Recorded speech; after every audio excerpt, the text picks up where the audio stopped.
Hello. 8 o'clock. Should we start? We have one more minute. Let's see. We have one more minute. Let's see how much Libra price can go up in 1 minute.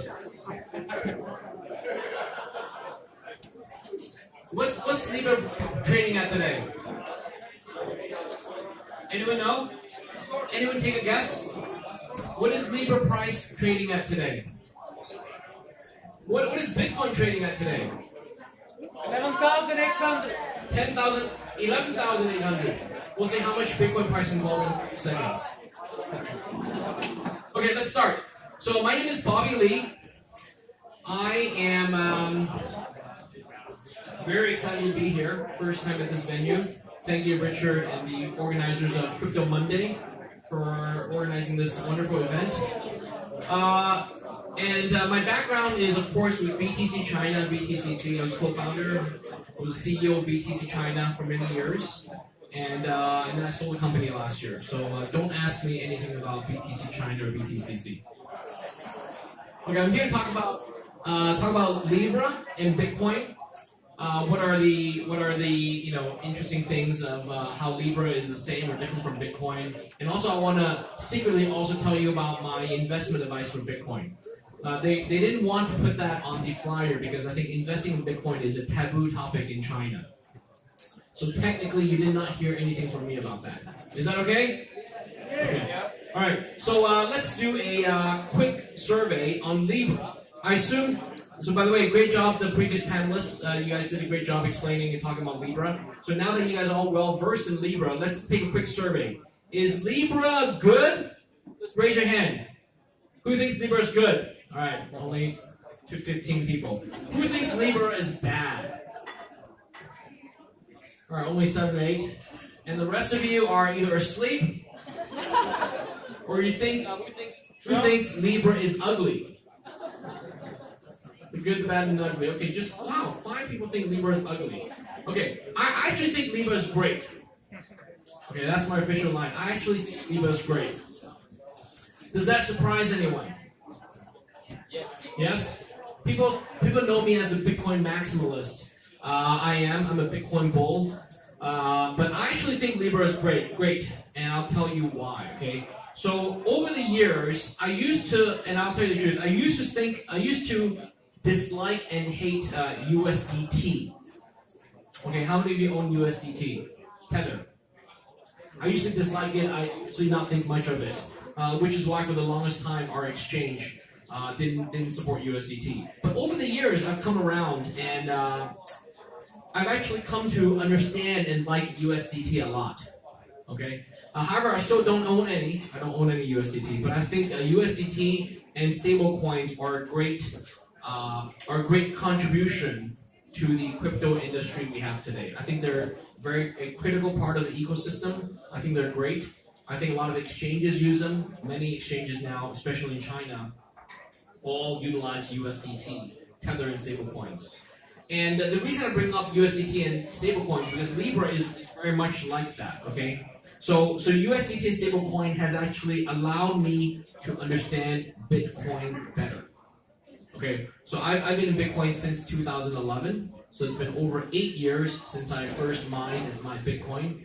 I wish I still kept that Bitcoin I mined, but sold it long ago. So my views on USDT and stablecoins have changed for the better, okay? So Libra is actually backed by fiat, right? So very much it is a stablecoin. They say flat out, Libra is a stable global digital currency, global stable digital currency. And like so it's, to me, here's an analogy. Some of you may have heard this already. The analogy is that the money in our pocket, I'm talking about the cash, the RMB in your pocket, that's paper money, and paper money used to be backed by gold. Okay, paper money first came out as paper notes, as certificates for gold and silver. Right, money was usually backed by gold and silver. So the paper money did to gold and silver by debasing and replacing it, and Libra is doing it to paper money today. So when Libra launches, hopefully next year, I'm eager for it to launch. I'll explain why in a little bit. When Libra launches next year, it will be backed by paper money, and that's why the paper money world is freaking out. Okay, so are any of you gold bugs, by the way? Gold bugs here? Gold bugs is a definition where you are a lover of gold and silver, and you still hold on to your gold and silver dearly. I'm a gold bug, so if any of you have extra gold and silver, come up to me after the talk. Just deposit it with me. I'll give you paper certificates. Okay, that was a joke, but you can do give me your gold and silver if you don't want them. So gold bugs are upset that paper money has taken over the world because they printed more and then they de-hedged and decoupled from the gold standard. So what Libra could do, and I think this is what the paper money people are really afraid now. In fact, last week I think the U.S. Congress just issued a letter to ask Facebook to stop it. I think they're afraid that Libra could debase paper money by being backed by paper money for the first 20 years and then going off the hook, right? So that's one of the worries. Okay. Anyways, so let's take another survey. What does Libra get compared to very often? So I want you to throw out all the competition to Libra. What is the most often? What do you think is the best competitor to Libra? Just raise your hand. I'll call out your name. Okay, go ahead. Over here. What do you think? WeChat Pay. WeChat Pay. Okay. What else? What are the examples? All right. Come on. Interaction. WeChat Pay. That's it. All right. Back. Okay. Ripple. What about you in the back in blue? Oh, SDR, yes. Special drawing rights, IMF money. Okay. USDT, what else? What is Libra a competitor to? Come on, you guys are smart here. Well, not always you, my friend. Who else? USD, US dollar, of course, US dollar. Someone mentioned USDT already, right? Okay, what else? Telegram. Huh? Telegram money. Okay, what else? Any other examples? Lots of examples. Okay, how about PayPal? How about Alipay? Line? How about Liberty Reserve? Who remembers Liberty Reserve? I'm too old. That was from 2013. How about Visa and MasterCard? How about Apple Pay? Okay, so these are all competitors that Libra will compete with. Okay, so what is Libra? Let me go over my definition of Libra. Libra is a stable coin, we know that. It's backed by assets, currency, basket. It will probably, by the way, it hasn't been released yet, so much of this is in the white paper and the announcements. It's not official until it gets launched. It will probably start at $1 per Libra coin. But the value will change over time. Because the $1, the backing will consist of US dollars, euros, British pound, I think Japanese yen, I think those are the currencies. Notably, it's not including RMB. Notably, it's not including other currencies as well. It will be managed, I predict it will be managed to start at about $1, and then over time, depending on the value of the UK British pound, the euro, and the yen, it may go above or below $1 because of the ratios. Okay, I think the majority will be US dollars held in treasuries and so on and so forth. Okay, so it is a digital currency. Okay, I have a very strict definition of digital currency, but I've come around to it. I think Libra can be called a digital currency. It will have cryptography and private keys. There will be accounts and so on. It will be a proof of stake public blockchain. So two keywords is proof of stake and it's public. Okay. It will be managed by a consortium, right? Libra Association, and it will be based in Switzerland. So that's actually very smart. So they can avoid all the U.S. Financial regulations. So the association managing it will be out of Switzerland, which has a very pro cryptocurrency regulatory standpoint. Okay. And it is not tied to identity. Okay, so let me just jump out and say one thing first. So you've heard of Libra, and then you've also heard of Calibra, right? So what's the difference? So Libra is the coin, Calibra is the wallet that's going to be owned and run by Facebook. Libra run by the Libra Association, which was donated to the Libra Association by Facebook initially. All the R&D up until now was paid for by Facebook. and then they throw it out there, donate it out there, give it to the public domain to Libra Association manage going forward. So despite what many of you may fear, Libra, the coin, will not be controlled by Facebook. Okay? Who feels I am shilling and saying good things about Facebook here? Yeah, 2 of you, all 5 of you. So the answer is no. I'm actually not a Facebook supporter, despite the fact that I don't have access to Facebook in China. I actually don't have an account. By the way, how many of you are Facebook friends with me on Facebook? Okay, some of you are. So the truth is, I don't have a Facebook account. So I am not a shill for Facebook. Okay, I'm not a Facebook lover. Okay, I used to work for Yahoo. So now you know the story. We almost bought Facebook. But that's another story. Okay. So I say good things about Libra, not because I love Facebook, but because I've studied it, I've learned about it. I think Libra is very decent. Okay. So Libra, the coin, will not be owned by Facebook. Facebook will just be one of 100 members in the Libra Association. They will have equal votes, 1% voting. They will make money, certainly, for example, if Libra succeeds, but they control it. They will not control it. Okay. Is the government censoring my words? Okay. They will not control it. Facebook will not control Libra. However, Calibra is a wallet. Think of it as a mobile app wallet running on your Android iOS. That will be controlled by Facebook. Okay. So earlier I said Libra, the coin I predict it will not be tied to identity, because for cryptocurrency to have private keys matter, then the private keys have to be the sole source of authenticity of your account holder status. So it's not about who you are, whether you're Bobby Lee or whoever, or John Doe. It'll be about whether I have the private keys to that Libra account. But if I use Calibra, then Facebook, the organization, kind of like a hosted wallet, custody wallet, they will require me to submit my passport information. They know who I am, my Facebook account, my Facebook profile, and so on and so forth. Okay, so don't get confused between Libra the coin and Calibra the wallet. All right.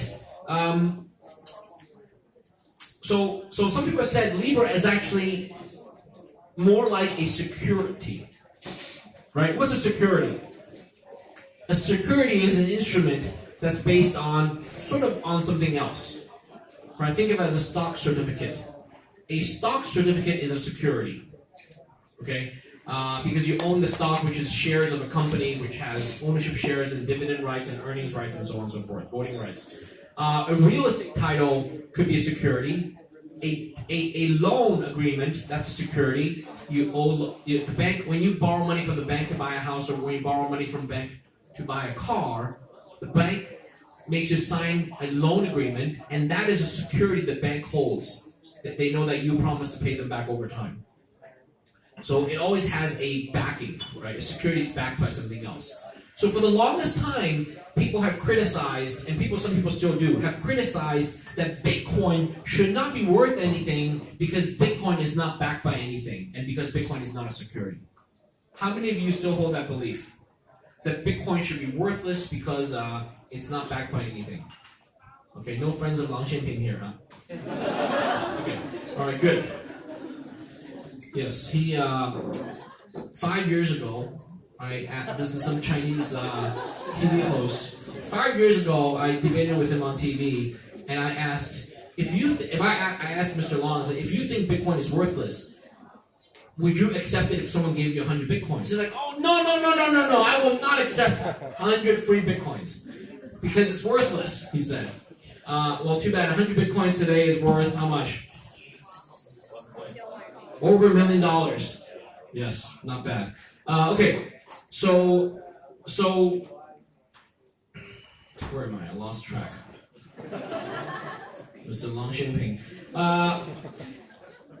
So Libra is actually more like a security because it is backed by fiat currency managed by the Libra Association. Okay, so that's actually, it is what it is. Not good or not bad.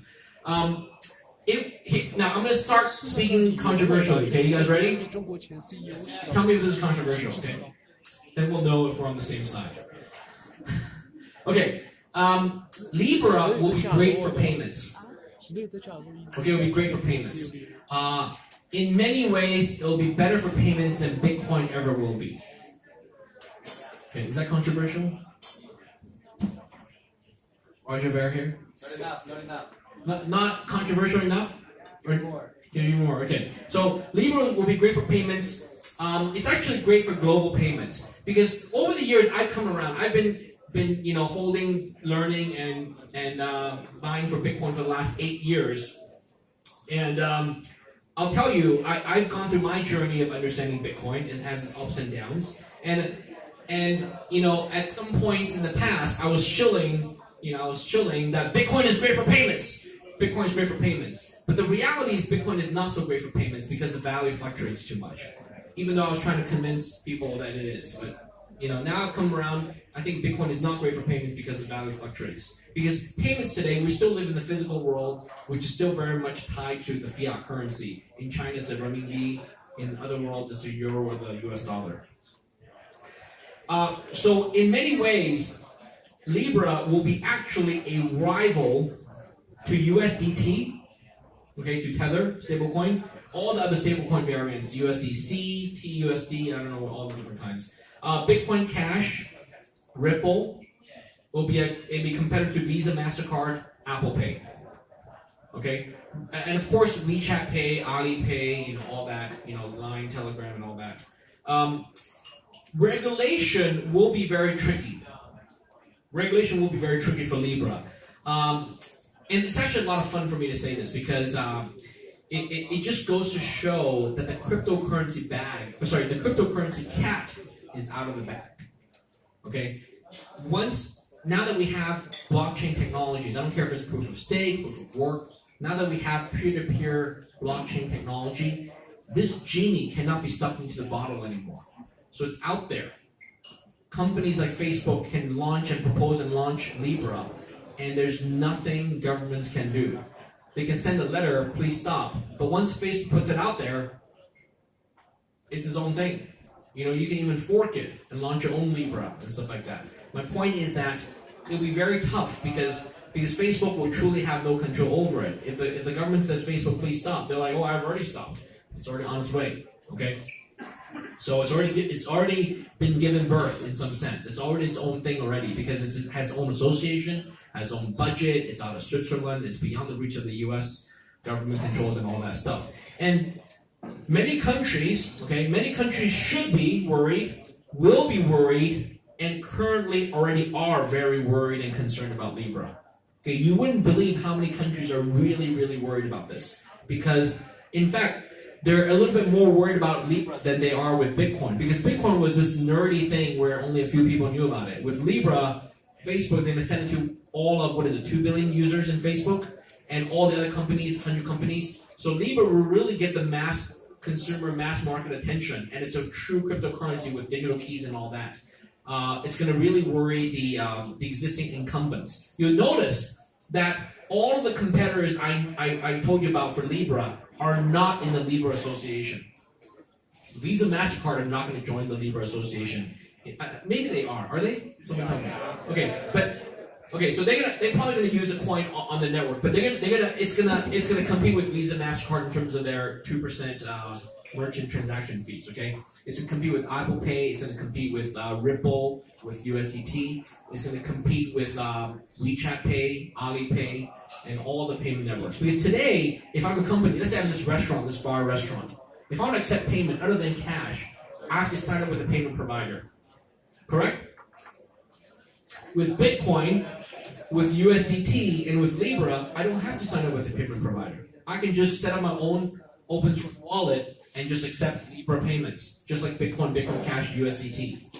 Okay, so that's why it's going to be very worrisome. Okay, regulation will be tricky because it's decentralized. Like, even though people think it's, with 100 members, it's pretty much decentralized. Okay, one of the questions I have in my mind is one day if a bank has $70 million worth of Libra stolen, or an exchange has $70 million, you know what I'm referring to.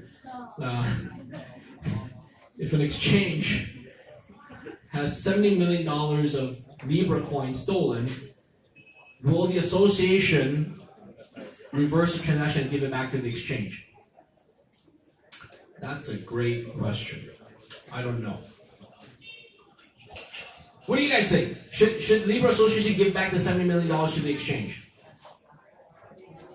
Yes? Yes, no? Okay.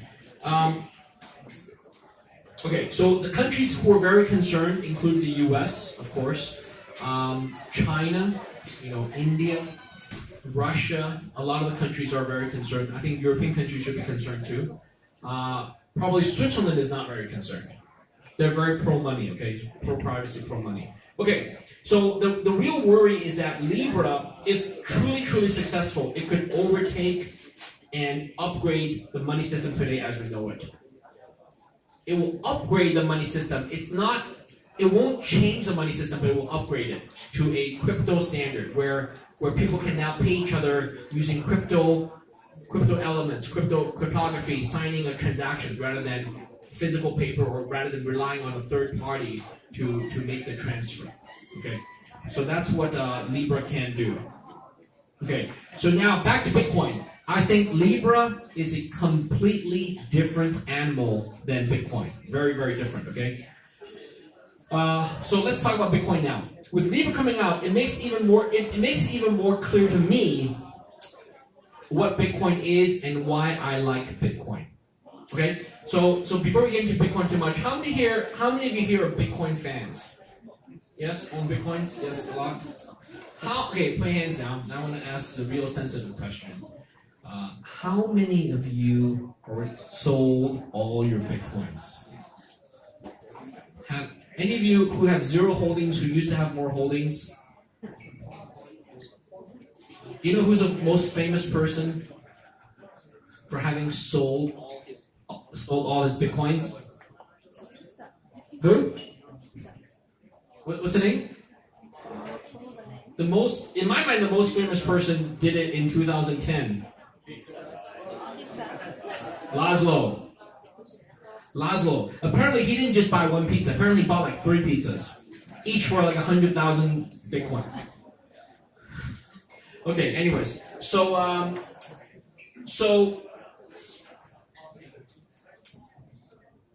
through Libra and through stablecoins, I now have learned a lot more about Bitcoin. I think Bitcoin's truly unique proposition is no longer its peer-to-peer, decentralized blockchain, proof of work stuff. It is very important, but it's no longer its true sort of innovation. I think for me today, Bitcoin's truly unique innovation is its overall limit of 21 million Bitcoins. Okay, so with Bitcoin and Libra, you can both send it freely.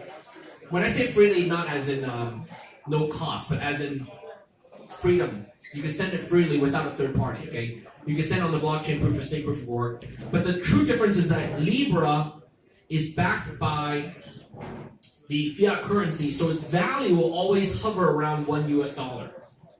Where Bitcoin, and when they print more US dollars, Libra's value will stay with that lowered value of US dollar. Whereas for Bitcoin, because it's truly limited to 21 million, as long as you want it to, then Bitcoin will be immune to the inflation and the global money printing, right? Our generation is a generation that's seeing the truly devastating nature of money printing, right? In our lifetime, money has gone up like 10x already, supply. Okay, just in the last 12 years, money has gone up 5x, 10x in China alone. Okay, money supply. So it's truly unique proposition of the hard limit 21. Okay. Bitcoin is also truly decentralized, like real cash, okay? Bitcoin, to me, the difference between Libra and Bitcoin is Libra is a digital currency I may have in my wallet to make payments for day-to-day living. Pay for lunch, pay for dinner, buy something at the store, pay for ice cream. But Bitcoin is more suitable as an investment to hold your long-term value. So if you've saved up money this year, whether you worked at a summer internship, you worked the first year out of college, you want to save money, not spend it all, you want to save money for a vacation next year or in 5 years, you want to save money to buy a house when you get married and have kids, I think Bitcoin is a suitable form for that, okay? So in that sense, Bitcoin and Libra is very different. So whoever asked a question earlier or in the past about, oh, how much will you invest in Libra? How much money will you invest in buy Libra? That is not the right question because Libra will always be one-to-one with the US dollar or fiat. So you don't invest in it. It's kind of like saying, I have RMB money, I have RMB, this is 100 RMB. I can change this to 10 RMB notes, right? I can change to 10 RMBs or 5 of those 20 RMB notes. It's like, oh, how much of the 20 would I invest in? Well, you don't invest in it because the value stays stable, okay? So, yeah. So that's the thing. So for me, Bitcoin is a revolutionary store of value, a great investment, okay? All right. So 3 kinds of people will actually buy Bitcoin. All right, 3 kinds of people will buy Bitcoin. I'm gonna ask to see the audience what kind you are. Okay, you guys ready? Who buys it for day trading? Day trading, buy it. Day trade, buy Bitcoin, sell Bitcoin every day. You know, leverage, 20x leverage, 100x leverage. Who does that? Come on. 1, thank you, honest person. That's it. Come on, that can't be it. How can exchanges have so much volume if there's only 1 person in the room who's buying Bitcoin and selling Bitcoin? Okay, all right, who's buying Bitcoin for like a 30% return? Who does that? Wow, this is quite the audience. Okay, I love you guys. Okay, who's buying Bitcoin to hodl for a lifetime? Hodl for a lifetime. Hold. Okay, hold, okay. And the rest of you don't know what I'm talking about. Okay. So I think here's another statement I'll say. I think Bitcoin is a lifetime event. Okay, think about that. What I say. It's a lifetime event. We are uniquely lucky and well positioned to be living in this decade. We're in the 10th year of we're in the 11th year of Bitcoin. Bitcoin just turned 10 years old, from 2009 to now 2019. Right? If you were alive in the last 10 years, you and I are uniquely fortunate to be living at this lifetime. We are witnessing a lifetime event where Bitcoin value will go from 0 to what I predict is hundreds of trillions of dollars. Today, Bitcoin is about 300 billion. I think it'll go up to gold, which is 10 trillion. It'll go up even more than that because by then, the US dollar will even be more printing. So gold will probably be 20, 50 trillion. And I think Bitcoin one day will surpass all of gold, maybe even reach 100 trillion. Okay? This is a lifetime event. Don't miss it, okay? You heard it from me. Don't make the mistake of Long Shanping, okay? Own it for a lifetime. And by the way, when I say own it for a lifetime, I don't mean you own all of it and never sell any. Okay? You can own some, you can sell some, but definitely have some that you could pass on to your kids and grandkids, to your whatever charity you want to pass on to. Okay? Own it for a lifetime. Okay? I think trading Bitcoin is a waste of time. I think, I know it's weird I say that coming from an exchange, but I have seen I've met a lot of friends over the years who've listened to me to buy Bitcoin in the early days, 2013. They bought Bitcoin at 600 RMB at $100. They're like so happy. They listen, they buy it, and then they sold it at 3,000 RMB. They sold it after like 4x, 5x. They sold all of it, and only if they had told me, I would have said, don't do that. So they sold all of it, and now it's too bad because now it's way too expensive for them. So Bitcoin is better as a long-term investment to store your wealth. Okay. All right. So in the past, is it okay if I share some Bitcoin investment advice? Okay, this is all unofficial. Okay, this is according to the guy on Twitter. Okay. Yeah, there's some Bobby Lee guy on Twitter. I'm just repeating what he said. Okay, I'm someone else. All right.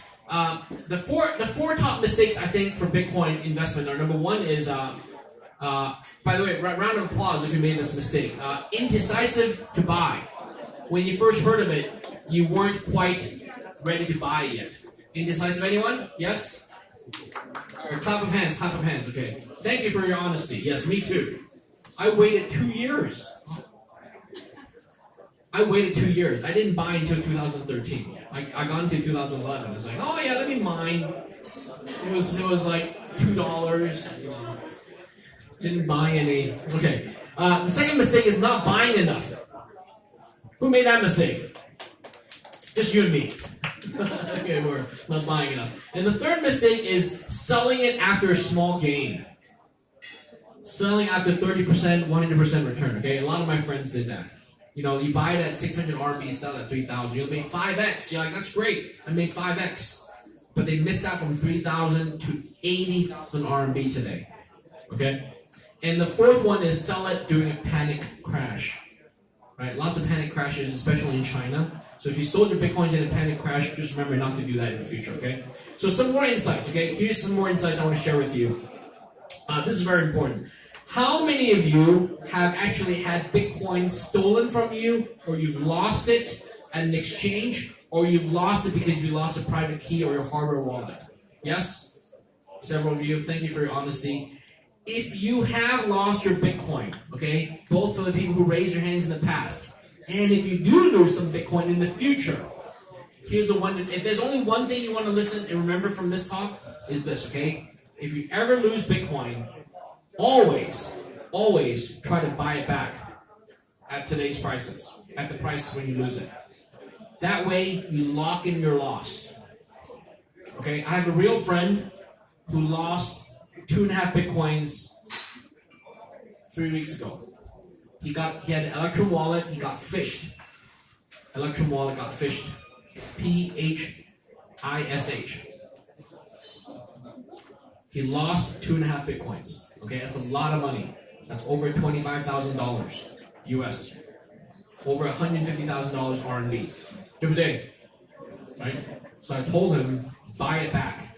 Because today, the accident was only $25,000. If you wait 10 years, the amount you lost is still 2.5 Bitcoins, but it could be worth $200,000. It could be worth $2 million. Right? You don't want to be Laszlo. He changed his 300,000 Bitcoins into pizza. He had 3 pizzas. He never bought it back. And today, he is not in the Bitcoin crypto industry because he just, what is he going to do? Buy 1 Bitcoin?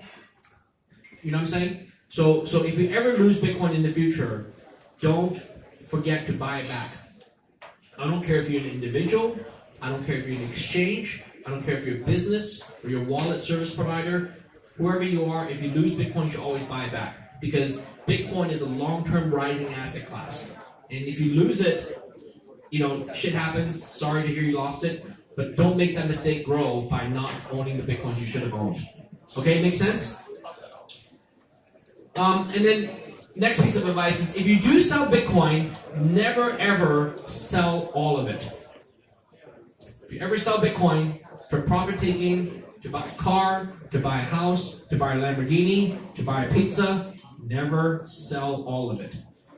Right? If Laszlo just sold 200,000 Bitcoins for 2 pizzas and didn't eat the 3rd pizza,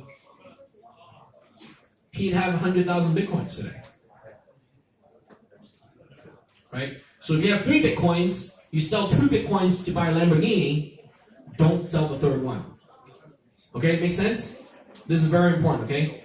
And then this is real advice. I gave this advice to my cousin last week, or 2 weeks ago. He asked me, he bought his first Bitcoin. I'm so proud of him. My younger cousin, he bought his first Bitcoin. And he said, when should I sell it?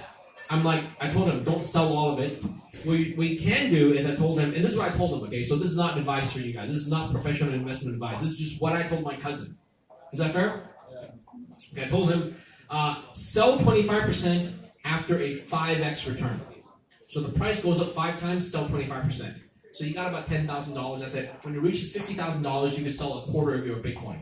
And then, because what happens is if you do that, you make your money back. You get the math? Yes. Okay, 5x times a quarter, you get your money back. And then sell another quarter when it reaches 20x return.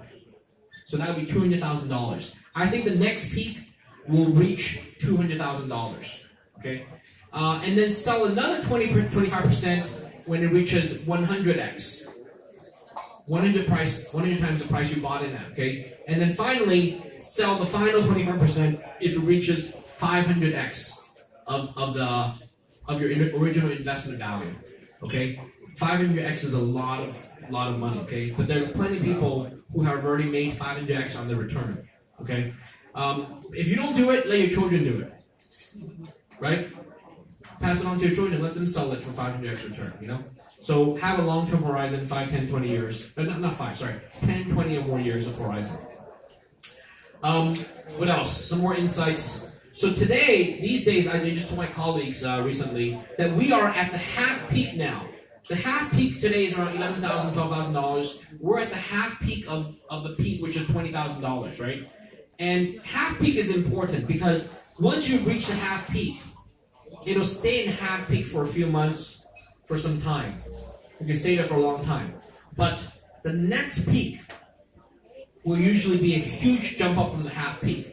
So for the last time, the last half peak was in November 2016 at about $650. The eventual peak after November 2016 was in 2017, was actually 30 times the half peak. Okay, so if history repeats itself, if we reach 30 times the half peak, Bitcoin will be at 200 to 300 or more $1,000. Okay, it could do better. It could do better than that, but I think at least it'll reach $100,000 at the next peak. Okay, the FOMO will kick in and all that. So anyways, and in terms of time frame, don't forget, in 10 months from today, just 300 days left, we will have the next block reward halving. That is very, very exciting. Okay, so today.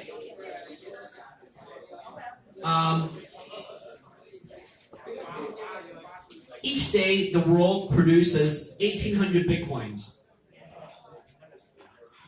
1,800 Bitcoins times the price of Bitcoin, I'm doing some math here, is about $21 million. So each day, the world is mining about $21 million worth of Bitcoin. Do you understand what I'm saying? The world, all the mining machines in the world are creating new Bitcoins that are worth about $21 million worth. By the way, this is a fraction of what's happening with gold. Okay? Each year, they're mining about, I think it's 400 tons of gold a year. Anyways, it's a lot of gold. So Bitcoin is still created at a very small amount. Okay.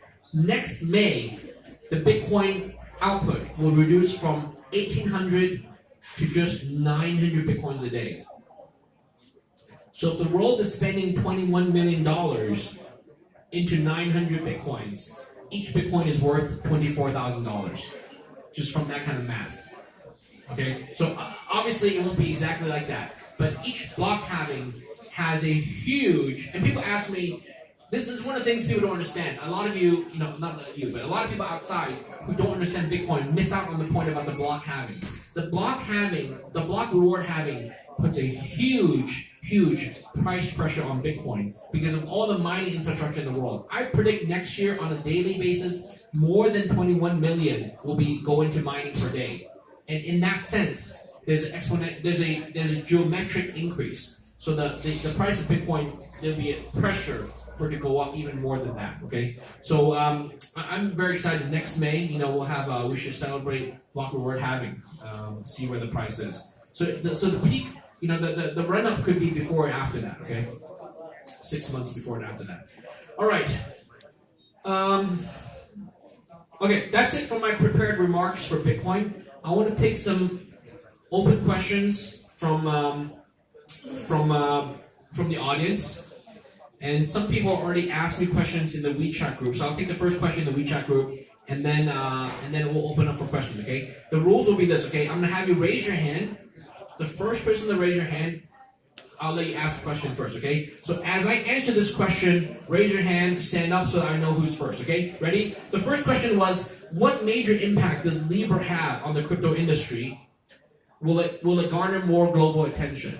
I think Libra will have a huge impact on the crypto industry, and the reason is it will be I think it will be a better version of a stable coin than USDT. So all the exchanges out there that take USDT, that takes USDC and all that, a lot of exchanges do that, right? I think they will all take Libra. Okay, there's no reason not to. And when they all take Libra, maybe the Bitcoin price against Libra will be the new standard. Okay, because USDT has its issues, right? Governance issues and stuff like that. So in that sense, all exchanges will have new trading pairs, and exchanges love new trading pairs, right? They get all the listing fees and they get all the commissions and all that stuff. So it's great. And of course, it'll get more global attention as well. People realize, oh my gosh, for the first time, I really can make global payments using cryptocurrency with no volatility in the price of the coin. Okay, so I think that's a key thing. So I think it's a huge driver. That's why I'm a big fan of Libra when it comes online next year. Okay. Next question is, what are the differences compared to Line, Telegram, and all the other payment systems? Well, all of the payment systems, including Alipay, WeChat Pay, are all centralized. There's only one party. So if this restaurant needs to take Alipay or WeChat Pay, what happens? They have to sign an agreement with Tencent and Alibaba. And by signing the agreement, they agree to pay. What's a merchant fee for WeChat Pay and Alipay now? Do you guys know? Is it 1%? 0.001. It's 0.1%? 0.01%. 0.01%. Okay, that's quite low compared to Visa, MasterCard, but it's still not free. Okay, like when we use WeChat Pay person to person, it's almost free, but merchants use it. They charge money. Okay, so when restaurants decide to charge and start accepting Libra, they don't need to pay anyone. They just turn it on. They can accept Libra payments. Okay, so even Apple Pay charges fees, Visa, MasterCard, PayPal. You know, all these centralized payment solutions actually charge merchants for transaction processing fees. Whereas I think Libra will be much lower or possibly free. Okay, so in that sense, these are the major differences. Okay, all right. So questions from the audience. All right, right there, sir. Why is a corporate coin better than a government coin? So the question is, why is a corporate coin better than a government coin? A corporate coin will not be better than a government coin. Okay, so a corporate coin, for example, you guys fly airlines, China Eastern Airlines, Air China, you have your mileage programs, Phoenix Air, China Eastern Air Miles. If the airlines make their mileage programs into a coin, that would be a corporate coin. And that is not better than a government coin. But Libra is not a corporate coin because Libra is not a Facebook coin. I think that's the most common misunderstanding. Libra is a Libra Association coin, which Facebook throws it out there, open sources it, make it public, and then Facebook would choose to use it. Because I think Facebook decided that USDT was not good enough, and Bitcoin was not good enough for its purposes of a stable coin. Okay, so a company-specific coin will never be as good as a government-backed coin, but a multinational, multi-company coin will be better than a government coin. Okay, so that's my opinion. Yeah, sir. If you go back to like the percentage of what the percentage they take off, if you look at Alipay and WeChat, they used to be free. It didn't used to actually be a percentage of what your transactions are. Yeah. How do you believe that Libra is not going to take Facebook or whatever? Okay, so his question was, Alipay and WeChat Pay used to be free, but now they take a small percentage. So how do we know Libra won't do that? Well, it goes back to who runs it. Because Alipay and WeChat Pay, in the end, again, you have to have their permission to go on the network to accept the payments. Okay, so if you use a personal account, for example, if this restaurant owner, a bar owner, use a personal account to take payments in the tens of thousands of RMB every day, they can just freeze your account and say you have to upgrade to a merchant account. At that time, what do? You're going to upgrade. Of course, you're going to upgrade. If you don't, it's not going to happen. Facebook and Libra is definitely going to eventually put a percentage in. No, because if Libra is what I read it to be from the white paper and from all the articles, then it will be truly a digital currency that is peer-to-peer, that is run on a proof-of-stake blockchain. That you can't basically, if you want to send me money on Libra, you will always have the right to send it to my address. no one can stop that payment. No one can take a fee other than a transaction fee, which will be minuscule. Yeah, just be like the regular blockchain fee. Okay. Yeah. Okay. Good question. Okay. Question over here, sir. 说中文可以了。我想知道说，最让还有个大众，他如果之后法币给被在中国被掐停，他该怎么办？Libra 的法币给我呀？就法币，他没办法再继续入境，比如说 BTC 怎么样？那这样的话还是没有很多新的，这跟 Libra 有关系吗？有可能就他们还是没办法买到那些。他就是想问中国人怎么样得到 Libra？ 好，中国人 Okay. So the question is, how would I'll answer in English? Okay. How would Chinese people get access to Libra? Like they always have. All my friends think, all my non-crypto friends think China has banned Bitcoin, and yeah, in some sense, yes, but not really. Effectively, not. So China's a fun country, right? So they ban things. And then there's 上有政策，下有对策，是吧? So it means that there's regulation in the public, in the open, and then there's counter-regulation or anti-regulation or circumvention in the real public sector, in the real private sector. Okay, so everything from money, what they call 地下钱庄, these money changers, right? So you know, as long as people have the freedom to exchange goods and services and money, you can always buy it because there's plausible deniability. Let's say you want to buy Libra. I have a lot of Libra. You give me 1 kwai, 50,000 RMB, you know, cash or bank transfer, and they'll ask you, what did you do with that? And they'll ask me. I'm like, oh, that was a loan, right? Or it was for a service, consulting service, right? But the reality is, I gave them Libra, but who knows, right? So or Bitcoin or whatever. So it's not a China problem. It's more of a government, like governments who want to control society hate cryptocurrency. Okay, governments who don't care about control love cryptocurrency. That's why Switzerland. Any of you from Swiss here? Any Swiss natives? Anyone who knows Swiss people? Yeah? Swiss people are very much about freedom, liberty, and control of their money and privacy. Am I right? Yeah, they really highly respect the privacy of their money, liberty, and all that. That's why they had Switzerland for the longest time had number accounts. Right? Bitcoin is like the modern number accounts. Number meaning anonymous, anonymous accounts. I think, anyways, there's great stories about that. So back to the point, people in China will continue to be able to buy Libra and Bitcoin even if there are no formal exchanges running. There'll be informal under the ground exchanges or meetups.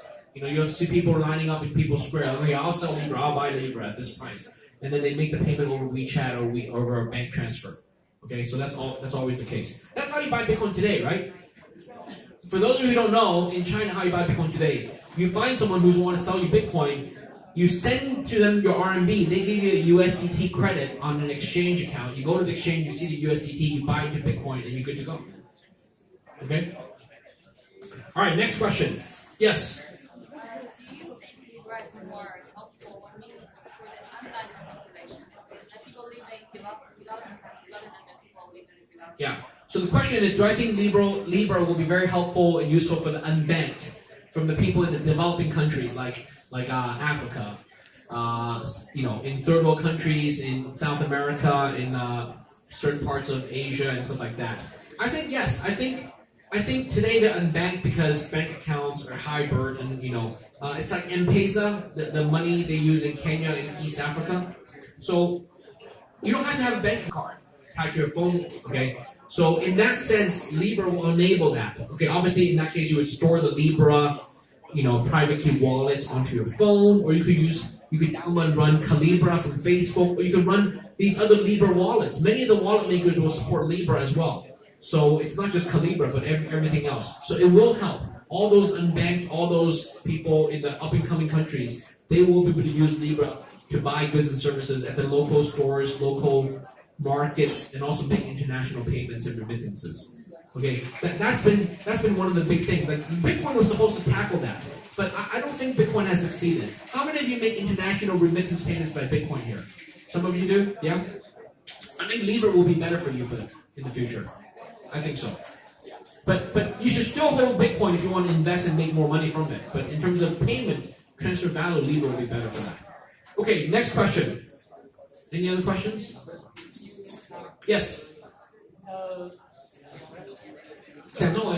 No. I mean, Libra actually started as a private chain. So how exactly is going to be the public chain? Yeah. He's asking Libra started as a private chain. Well, technically Libra hasn't started yet, if I'm correct, okay? It's to start as a consortium chain.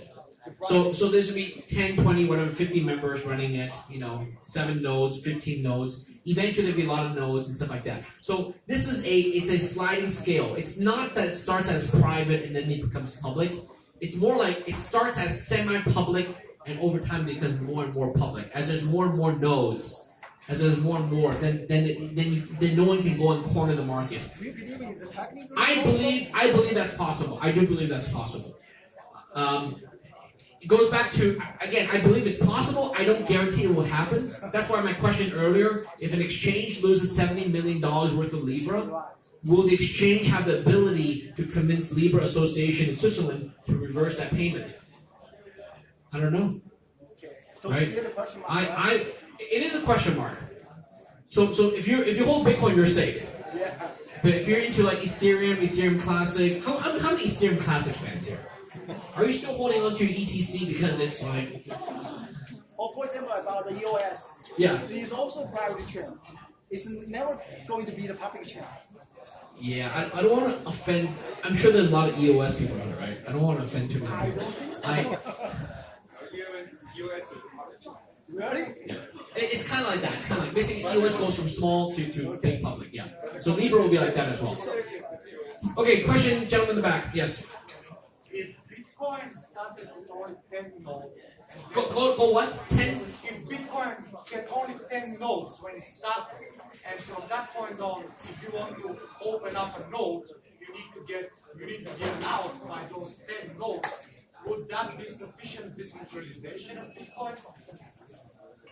So Bitcoin did. You're asking if the 11th person needed permission of the 10 people to join Bitcoin. Bitcoin was not like that. Exactly. But Libra is exactly like that. So then how is it going to be decentralized if you need to ask for permission? Okay, so I have a computer science background, and from a very technical, geeky, nerdy way, I agree with you. Okay, I agree with you. Libra will never be truly decentralized because I agree with you. I think Bitcoin is permissionless. Libra is not permissionless. Okay, but I think based on the architecture, based on the intent, based on the people I talked to who are involved, I think it's good enough.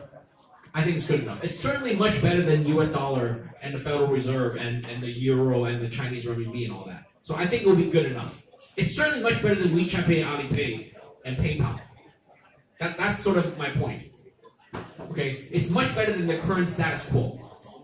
Libra is competing against the payment networks, the so-called, third-party payment networks. And in that sense, Libra is much more decentralized than they are. Like Union Pay, for example. Okay? Because China Union Pay is run by a single company. They have 12 board members, whatever, but it's a single entity. Whereas Libra will be run by a loose collection of Libra Association with 100 members all over the world. So it'll be different. Okay, for example, China, if a bank got someone stole $70 million from a bank out of China Union Pay. China Union Pay will be like, oh, sorry, it comes right back. You know what I'm saying? It will come right back. It won't even leave. But with Libra, I think it's a question whether it will come back or not. Because the 100 people will have to vote for it. Right? So we don't know. I don't know. With Bitcoin, it's not going to come back. I hope not. Okay, question. Yes. And we should get some questions from women here. It's all men. Okay, all right. We'll go with you first, and then we'll go to the lady behind you. Okay. Ladies first? Okay, great. I have 2 questions. You have 2 questions. Are you going to ask for him too? I have 2 questions. Okay, go ahead. It's pretty common that we use WeChat and Alipay here in China. Yes. It's cashless. But when I travel to the States, everybody's using credit cards. Yes. And even cash. It's kind of outdated. So when do you think Libra is everybody's gonna accept Libra? All the merchants were like, okay, I'm gonna take Libra today and make it like a universal coin, And alright, my second question is, so what if, as we said, this is like. How about this? I'll answer this question first, because otherwise I have a short attention span. So, when will that happen? Her question was, today in China it's all WeChat Pay, Alipay. In the US it's all credit cards and cash. So it's all very outdated, antiquated. When will Libra take over the world where everywhere you can take Libra? I don't know, but I hope soon. I hope 3-5 years. I think it's possible 3-5 years globally. I mean, how many of you have Apple Watch or iPhone and use Apple Pay? Apple Pay has gotten pretty good traction in just 2-3 years. Yes? No? Maybe not in China. But in the US, in Europe, it's quite popular, Apple Pay. So that took off really fast. I think Libra can match that speed of rollout globally. Okay? So I think it happened very fast. And by the way, you know why I'm so crazy and so excited when that happens? Because when stores take Libra, they're essentially taking Bitcoin. Because my Bitcoin wallet can do an instant transfer, like through Shapeshift or Binance, whatever, Coinbase, and change it to Libra and make the Libra payment. Does that make sense? I can still hold my funds in Bitcoin and then take Libra and just go, get Libra, I pay Bitcoin, so good. Okay, what's your second question? What if, say, Libra has become a universal wallet? Yes. And then there's like a consortium, because they're forming a consortium. Yes. And they have the permission mechanism. What if all these companies are saying, okay, we want ourselves to be, kind of like a monopoly. We don't want the other, we want to exclude, for example, Visa. We don't want them to be part of our consortium. We just want to exclude them. And like this is not decentralized anyways. And it might happen. Okay, so she's saying when Libra gets very popular, everyone's using it, there's a consortium of 100 companies, they don't want other companies to come in, they can leave them out. But that's how the world is. Sorry for those of you who think the world is perfect. The world is not perfect. That's how the world is. That's how the US money system is today. The US dollar, the euro, the renminbi, the Japanese yen, it's who has the most influence. In the end, maybe who has the guns, right? Who has the missiles, right? That's like totally against. Why were you using Bitcoin? Why were you believing it? No, so don't get me wrong. I agree with you. I'm not, like I told you, I like Libra, but don't you think I'm gonna convert all my Bitcoins into Libra, okay? I'm not doing that. So I think Libra is great for people who don't already own Bitcoin, but for those of us here who already own Bitcoin, we're just gonna use it for payment. We're not gonna hold our money in Libra in a big sense, because you can always change it just like that. Right? What I said earlier, you can use Shapeshift or similar, either decentralized, central exchanges to change your Bitcoin, what they call just-in-time, JIT payments, right? So just-in-time payments from Bitcoin or Litecoin or anything to Libra, and then Libra to the merchant. The merchant's happy, I'm happy, the exchange is happy, everyone's happy. Right? Okay, so someone else had a question? Oh yeah, you did, sir. Go ahead. Because Libra is very centralized, right? And Well, hold on a second. I don't think Libra is very centralized, but if you think so, yes. sometimes, okay. And the most board member of Libra is all American companies and banks, right? So I just maybe at the beginning the policy and the decision is very fair, but I just very worried about if in future the decision is a benefit for the US only, not for China or other countries. How do you think? I don't think Libra is a nationalistic play. I don't think they're pro-US. But the board member make decision, right? Have you lived in the US? There's no Have you lived in the US? Yeah. Okay, so in my experience in the US is American companies are not all patriotic companies necessarily. I'm not saying they're unpatriotic, but Facebook will do things for Facebook's own good and not for just necessarily for the United States. Right? If the Libra people, organizers, the Libra creators all wanted it to be for the benefit of the United States of America, they wouldn't put the Libra Association in Switzerland. The Trump will always force some U.S. company to do some what they want. Yeah, Trump's not going to be in office for a long time. Okay. The next 5 years. Yeah, I won't go into that. But Trump has been good for Bitcoin. Okay, so back to I don't think, but basically I don't think Libra is truly centralized. I think people fear it is. I think it was centralized. I think before the announcement it was just Facebook doing all the work, and over time Facebook's going to really let other people join in. It's kind of like Bitcoin, right? For a long time it was centralized. Satoshi Nakamoto, he was the only guy, but he let it out there. It was open source. It was now it's everyone's Bitcoin. I agree. So far, so good, but I just worry about the future. Yeah. So, in that sense, don't sell your Bitcoins and buy Libra, right? Okay. All right, any other questions? Just a few more minutes. Yes. Sorry for my interest. Yes. I'm kind of new in the crypto world, but my main question, and I think it's the big question of everybody, what type of decision will this board actually make? Okay? Because, what is the reach that it will actually have? Okay. Yeah, let me answer it and you can follow. Okay, so the question was, what kind of decisions will the board, will the association, the Libra Association make, okay? So I don't know, I'm not a board member, I don't know, but if I were to guess, I would be like, they can make decisions such as, what's the allocation of the fiat currencies? What's a basket of currency, ratio, US dollar, British pound, euros, and Japanese yen? Down the road, they might say, let's include the fifth currency. What should it be? Should it be the Australian dollar or the Zimbabwe currency? Or I don't know, the Brazilian real, right? So, and then they can decide on the ratios. They can decide where to store the currencies. Do you buy U.S. treasuries? Do you buy the short-term notes or the long-term bonds? Do we put money in the European Central Bank, or do we buy Chinese RMB bonds? So these are the decisions they might make. They might make a decision on who to allow into the board. Is it 100 members or 200 members? They might make decisions whether to allow individual membership. They might make decisions based on, for example, if an exchange gets hacked with 70 million Libras, do they reverse the transaction? That might be one of the big debates, right? So those board members might make. They will make decisions on, whether Libra should cater to national KYC requirements. But for example, in the coin, the protocols, the blockchain itself, my understanding today is it does not have identity in it. Am I right? Libra does not. Calibra might, but Libra doesn't. Yes? Okay. All right. So that's a tough problem. Okay. People, I've talked to central bankers, and it's really sad that that central bankers don't understand. They're trying to force what they call a square peg into a round hole. Okay. So cryptocurrencies. Here's how I end this conversation. Okay.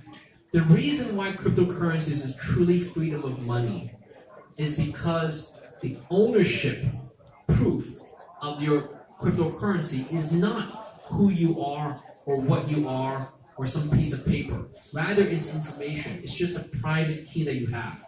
You can share it with your husband, wife, spouse, or boyfriend, girlfriend. But if you have the private key, you have access to the coins. If you die, you memorize it and you die, then that coin is forever stuck on the blockchain and not movable.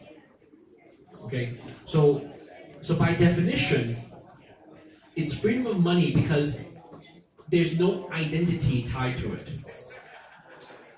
Think about this, okay? I've said this in other talks.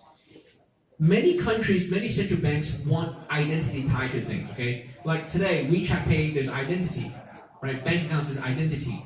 The only way to have identity tied to money is when there's a third party is involved. Okay? Let me repeat that. The only way you can have money tied to identity, you have to require a third party. Because a third party is the judge of whether you are who you are. Does that make sense? Okay? That's why in real life, I tell people, movie tickets give you more freedom than train tickets. Because in China, train tickets are tied to your name. If I buy a train ticket to travel to Wuxi, I cannot give it to my friend. Because my train ticket has my name on it. Whereas if I buy a movie ticket, I don't want to watch it, I can give it to my friend and she can go watch it. Okay? So things that are tied to identity inherently have less freedom.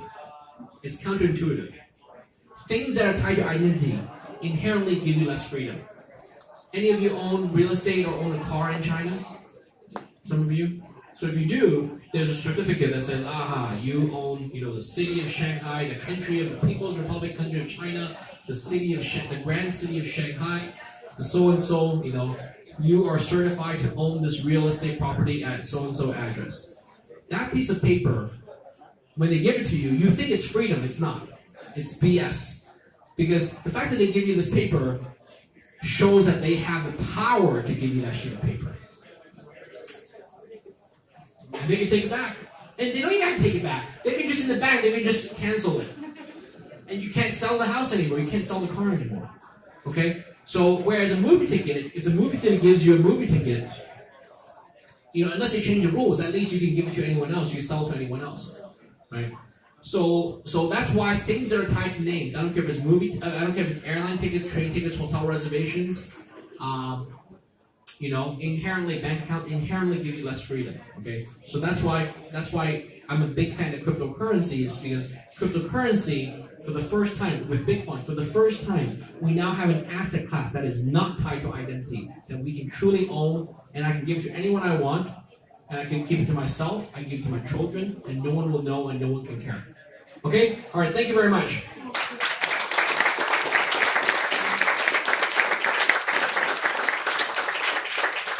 So thank you so much, Bobby. It's always a pleasure to have you here. Great keynote, with some very good insights. From our side, we really hope that you took something out of this event. We wanted to take away all these misunderstandings out of Libra. There's a lot of people talking about it, but very few actually make the points with knowing what they're actually saying in social media, etc. So that's why we try to actually put some efforts from my side and from all the CryptoMondays team to try and educate the community on Libra this time, but always on our big brother Bitcoin and cryptocurrencies. So without taking more time, feel free to network, and thank you so much for coming.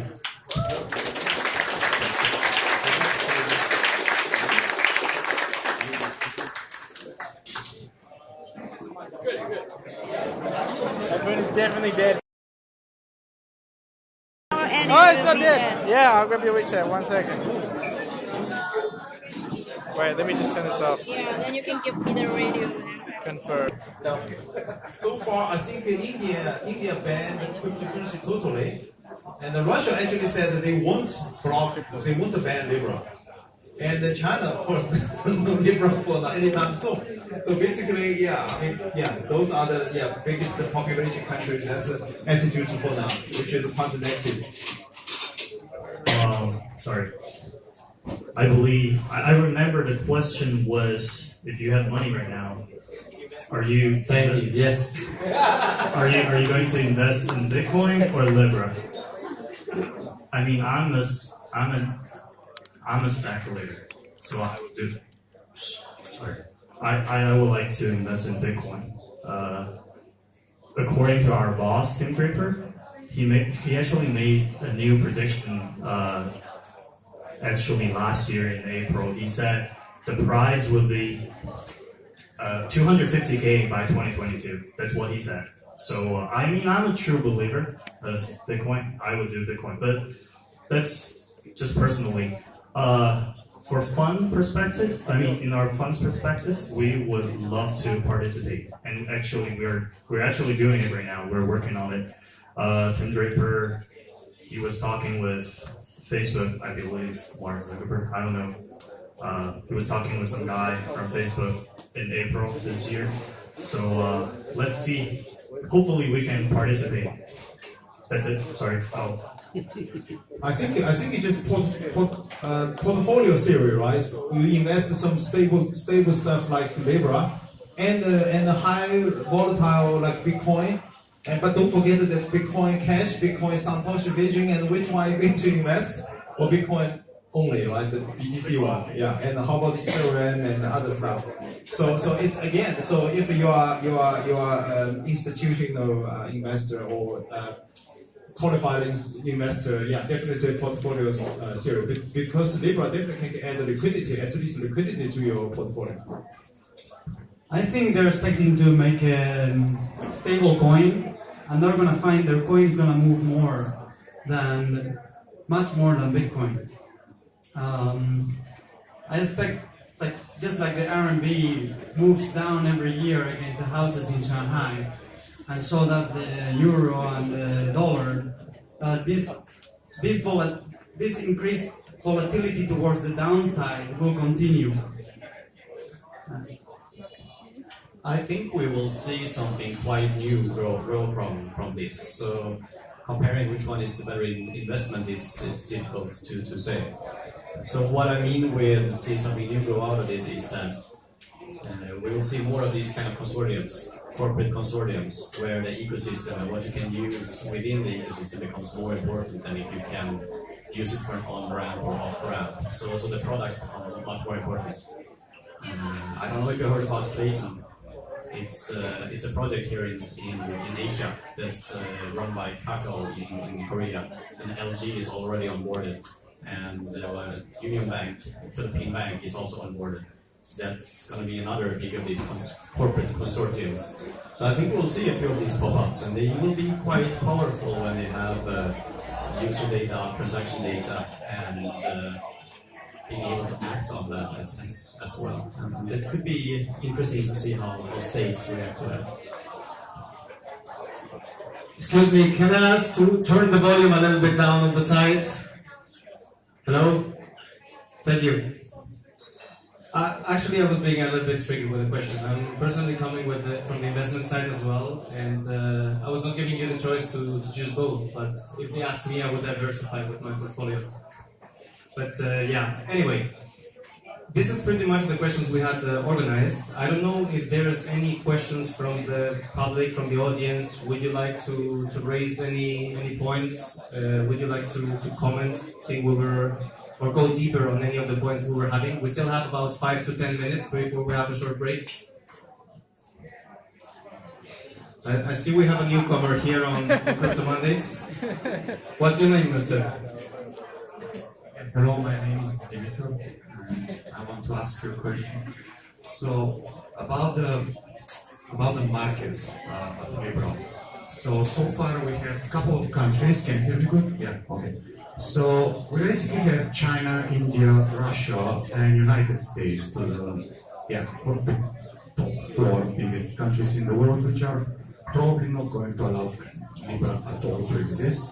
And in the United States, if Libra exists for some reason, it's going to be so heavily regulated that is going to be absolutely the same like using Cash App or Venmo or whatever it is.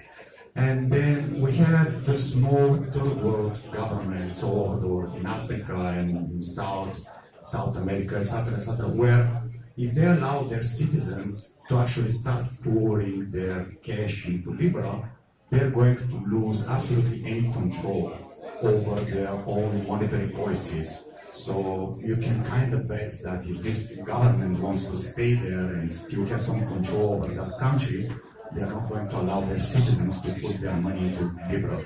So at the end, which are the countries which is like the product market fit for Libra? Is that like a handful of European countries which are still living in a cash society and just want to move to digital money? Or where do you think that Libra is really going to make a dent? And the secondary question is that we basically, if you watch a lot of sci-fi movies or read a lot of books, we basically have 2 different outcomes for dystopian societies in the future. One of them is basically we have 2 global governments, the red one and the blue one, and they split the whole world apart. And the other one is a society which is basically dictated by 3 or 4 or 5 giant corporations which control absolutely every aspect of your life. So should we continue to talk about adopting Libra and so on? Libra, Kakao, Amazon coin, like can't we see it coming already? I agree completely. I think this could very well be that tipping point towards those 5 large corporations that you're talking about. So I think, yeah, I agree completely.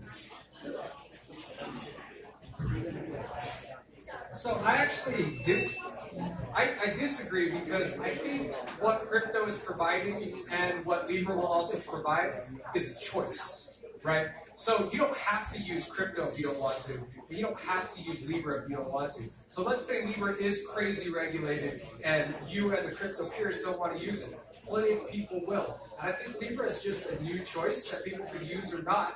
And if you don't like Libra, you always have Bitcoin, Ethereum, and a whole host of shitcoins.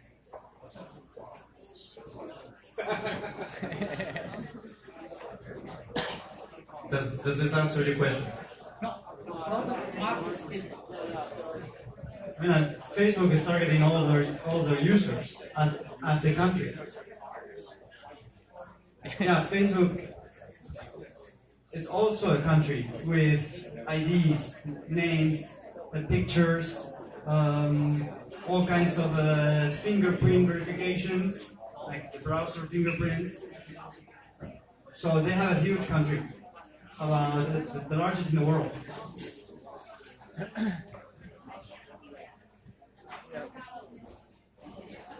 Yes. Hey guys, I'm just curious, how do you guys think Facebook will get users? Are they going to do it like WeChat, where just everyone has it and everyone just starts using it? Or are they going to do an airdrop model like PayPal, or through apps? Yeah, it's likely that they will push it to the network that they already setting up right now. So they already have a lot of users. They don't worry much about that. And the participants they get now to run the nodes are actual participants who can help with developing the ecosystem, developing the products where the Libra token is being used. So I think it will be more of a push it out there to the user rather than try to attract them to come to it.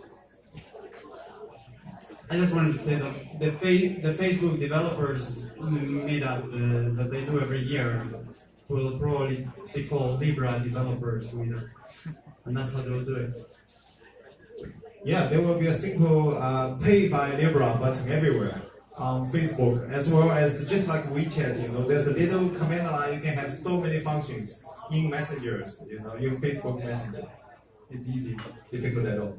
I think they're not. I think because they're going to try to get as many people to adopt first. So I think they're going to do the model where they'll give rebates in Libra.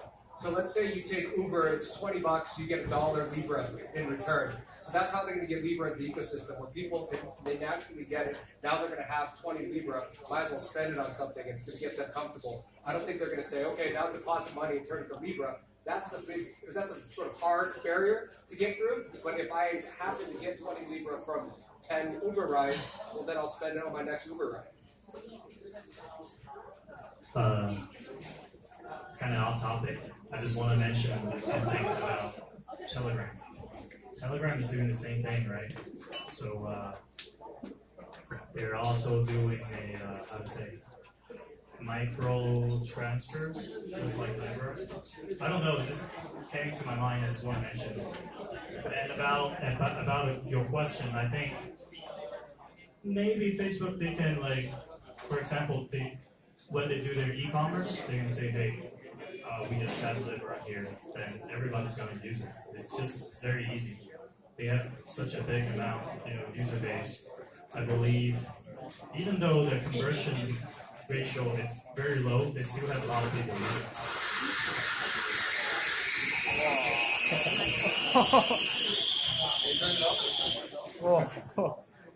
it. It died.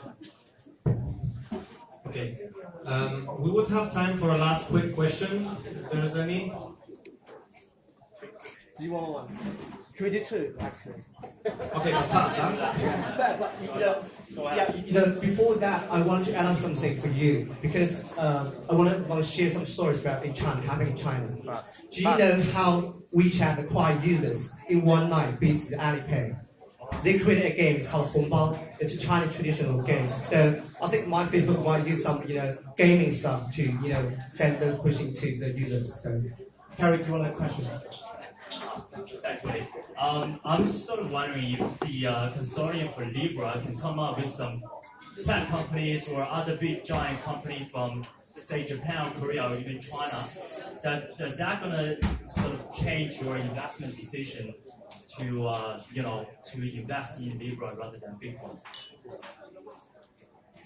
Not just a pure kind of US-based tech company for the consortium for Libra. in that case? Can you make it shorter? Sorry, Sorry, my bad. Yeah, because you were saying, you rather to speculate in Bitcoin rather than Libra because obviously, it's all kind of US-based giant tech companies right there, and if some tech companies from Japan or Korea, or even from Hong Kong or China can come up with similar. They're gonna change their decision on that. No, I would prefer to buy their company stocks rather than Libra because it's too big. For example, like imagine that if you want to participate, you have to pay like how much? 10 million deposit minimum. That's too much for an individual. I mean, personally, I would love to invest in Bitcoin. Maybe I influenced so much from Tim Draper I mean, personally, I prefer Bitcoin, and I would love to buy their stocks, but not the Libra coin or Cacao coin or whatever it is. The criteria for joining Libra Foundation member there are 4 categories. One of the usual suspect is actually they're asking for you are serving as a company 20 million customers constantly and with an annual income of 2 million or something. Yeah, it's a huge money. That's before you can be qualified. So it's a big company game. So that's why I called initially it's basically a centralized consortium. Yeah. I just want to say that to invest in something is to hope that the value in the society will grow. And something that's backed by fiat, like no matter how many users it has, is still backed by something that's literally going down every year. So it's not, I wouldn't consider it a good investment, even if they have an investment going at a percentage. Talking from an investment perspective, as of my company, which is a fund which invests in blockchain, I would not invest into the Libra coin because it's not a blockchain. So when it becomes one, I would do. Anyway, it was a great panel. I think we managed to get a few key points discussed, and we're going to have a short break because before we have the actual keynote from Bobby Lee. Feel free to grab some drinks, get some fresh air, and we will be back at 8 p.m. sharp. Okay? Thank you so much for all the panelists. See you soon. Yeah.